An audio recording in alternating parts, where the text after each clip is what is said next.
user interface.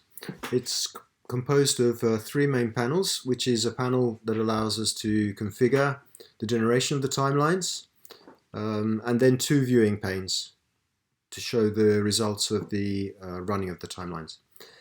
So I'm going to start with the configuration pane and the activities that can be done within the context of generating a timeline. The first input to a timeline is, of course, an entity profile. And this shows us, this allows us to manage the profiles of the entities that are going to be used within the context of a timeline. And here we see some profiles that we've developed from the past. So a profile consists of the name of the entity, what type it is, the gender, that is very important, and their name variance. We have some extra buttons here. Actually, this you can edit freely by just double clicking and doing whatever you want. And then we can delete them. And then we have two other buttons that allow us to load into the variance list either data that is on your local drive, or data that is from a URL. And once we have a profile, the profile is now the fundamental part in the tasks that follow. So the next task is to actually create a corpus. And here we have it's called Search Finder. And this actually is an interface to the European Media Monitor index. The European Media Monitor is a system that automatically goes to over 11,000 websites every 10 to 15 minutes and gathers full text of articles that have changed since it was last there. And so it gathers about 300,000 articles a day from these websites are curated. We don't trawl the web. We just get articles that are from reputable sources. And then we do many things to these articles. For instance, we identify entities that are mentioned. We do geotagging. We have a categorization system. And then at the end of everything, the article, because we have taken the full text, we're not allowed to keep it for copyright reasons. So it goes into we put it into an index, or we index the text, and then we throw away the full text. But the good thing is that we can interrogate this index to get articles that are pertinent towards a particular topic. So what we can do is we can say, first of all, which profile do we want to use? So that way that we will pick articles that are mentioning this entity, so articles that are mentioning perhaps Donald Trump. We can select particular languages. We can say what any words we want, so I would just say virus, for example. We can put all the words that we're interested in and words that we want to remove, so typical words like sports and things like that when we're looking for things like that. And then, of course, we have date ranges, and we can actually filter by sources as well. That's the source of the articles. So what we can do, once we've put all of these things in, we can do search. And then what we get is a list of the articles that match our search, and then at some point we can follow the link to the site that was there. We can see if our source was relevant for our particular timeline corpus, and then if it's okay, we can import it all. Unfortunately, you can't see the import button, but it's off the bottom of the screen. Maybe I can move this up. No, unfortunately, my laptop screen is too small to see that for the moment. But anyway, this is the way that we define the corpus. Once we've got the corpus defined, what we can do now is run the timeline. Now, the corpus got assigned to whatever the profile we had selected from the first part. And so now we can run the timeline based on the corpus, the profile that we'd selected. And then running this obviously takes quite a bit of time, so I won't actually do that now. Then once we've run the timeline, the next thing to do, if we're happy with the results of the timeline, what we can do is import the timeline into this database. And so what we do is that we select the timeline that we want to import, because in fact what happens when we run a timeline is that it creates a very compact binary representation of all the events in the timeline, because there are a lot of them.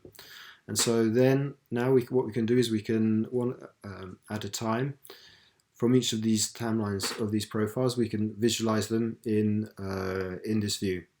So I've already imported a timeline, and so what I can do is I can now start to investigate the contents of the timeline. I can do something generic where I just don't say anything and I search for all the events, and we see that we have over 92,000 events. Or I can be a little bit more specific and look for particular event phrases. So, for instance, if I look for the event phrase warned on, I get 12 events. And if I look at one of these, for example, this one warned on Wednesday, what we start to see is, okay, so the colors represent the various parts of the timeline. So red is the event phrase, yellow is the target entity, and green is the related entities or entity that we found in this particular sentence. It's a sentence-based system. So we see all the attributes of this timeline event is that obviously the phrase was warned on. The target entity in this case is a participant. It's past tense, unspecified. The creation date was 6th of December. And the start date and end date is also the 6th of December. And then we have additional slots further down here. We can look for another particular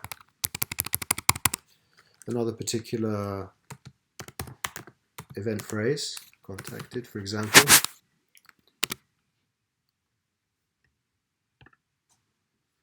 And here we see we have quite a few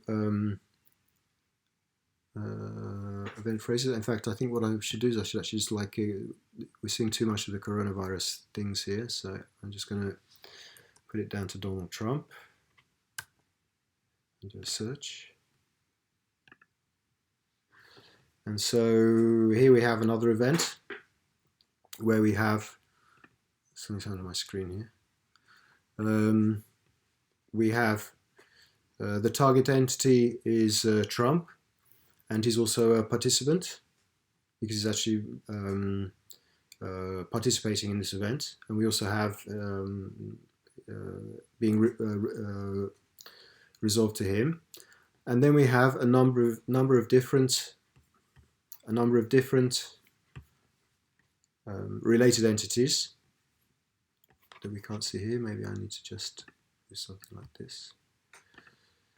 Okay. And we see the related part, or I can do this as well.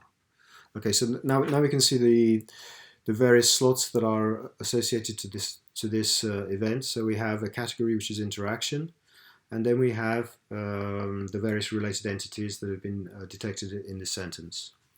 So going on this panel, so clearly we can also filter by other things that we're interested in. So we have related entities here.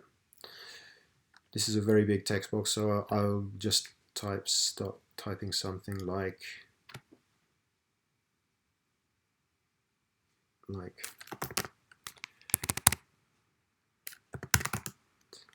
White House, for example. So now we're going to get Donald Trump and White House.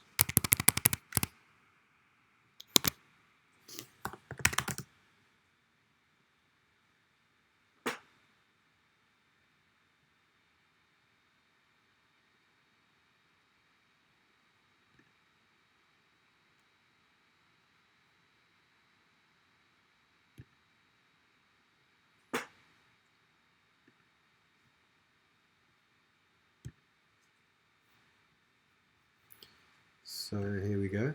Here's the White House. Then we can look for particular get rid of this. We can look for particular categories. So, like for instance, ownership.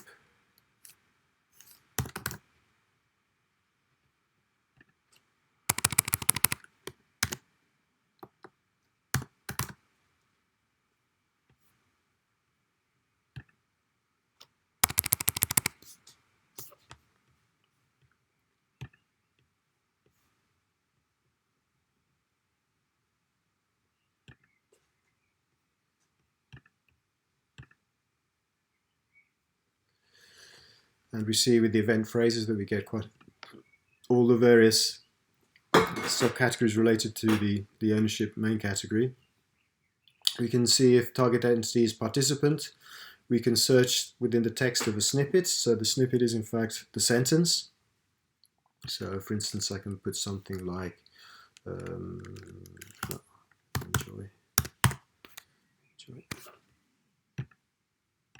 That's the way to enjoy. Too many things running on my computer, I think.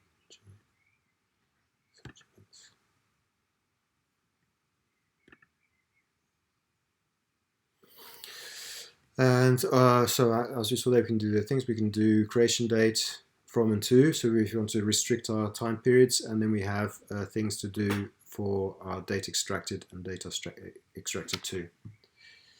So that has been a very quick overview of the timelines. Timelines, yes. Thank you very much. Good.